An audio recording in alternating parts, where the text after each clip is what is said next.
quero fazer aqui uma dinâmica para que os irmãos entendam perfeitamente. Eu tenho aqui esse copo, não estou enxergando, o que tem aqui dentro? Um líquido, né? Esse aqui vai representar o homem, nós. Vai representar quando nós nascemos. Quando uma criança nasce, a criança nasce assim, pura, ó. Pura, sem mancha, sem defeito, limpinho. A criança nasce um período da inocência, sem pecado. Nós nascemos assim, sem pecado, sem mancha.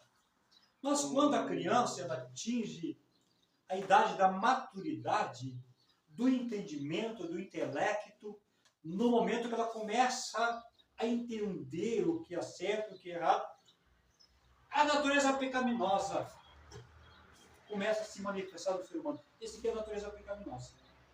Não é pura. Ó, ver que é cor. É uma água suja, né? Pecado é sujo. Sujou a água. Pecado mancha. Essa água é a água e ela sujou a água. Eu considero assim. Sim, está sujo, né? Sujo.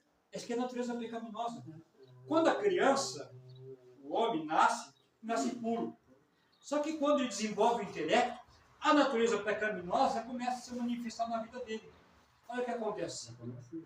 Já ficou manchado.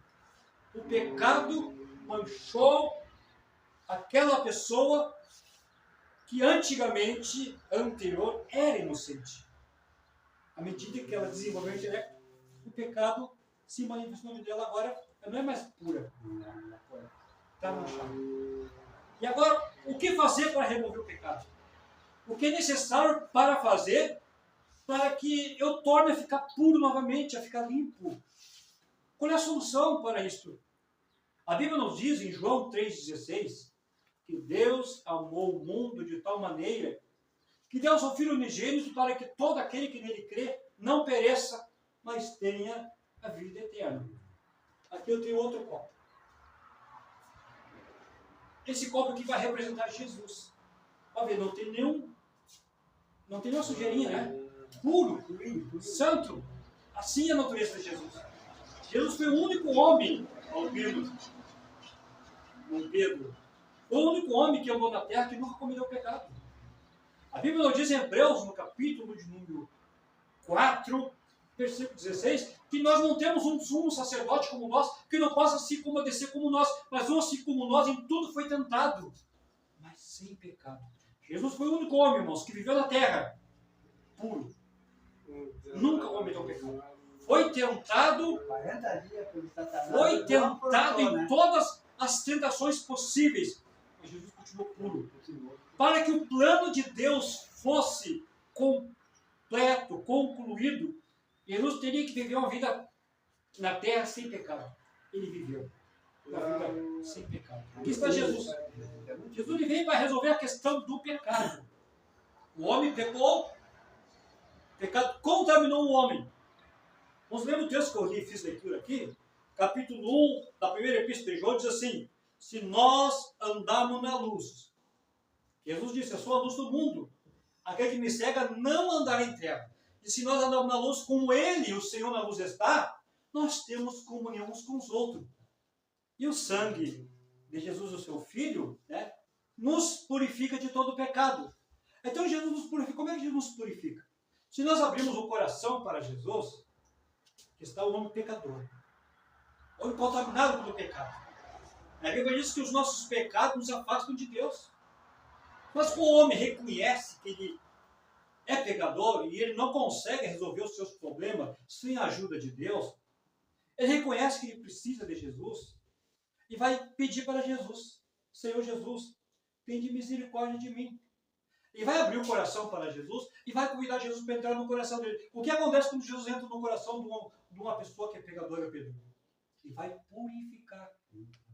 Então o homem vai chamar Jesus, Jesus vai entrar no coração da pessoa e a pessoa vai ficar purificada.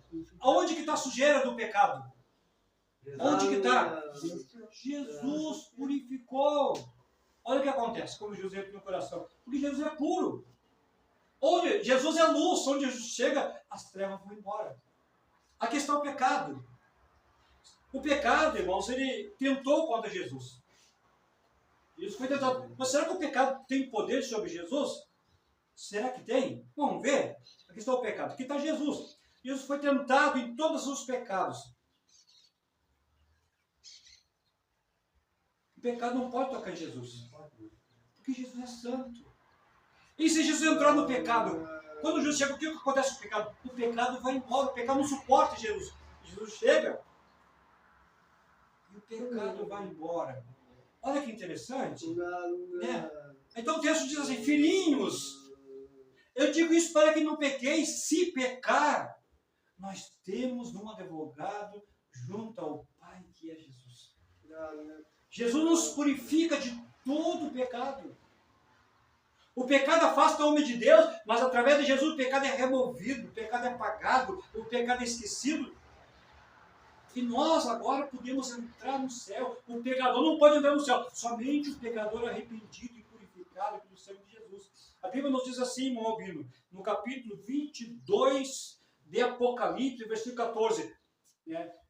Bem-aventurados são aqueles que lavam as suas vestiduras no sangue do Cordeiro, porque se eles lavam as vestiduras no sangue do Cordeiro, eles ficam puros, limpos, para que possam entrar na cidade pelas portas. O que nós aprendemos aqui? Que nós somos pecadores e nós precisamos de Jesus. Nós, sem Jesus, Pedro, nós não somos nada.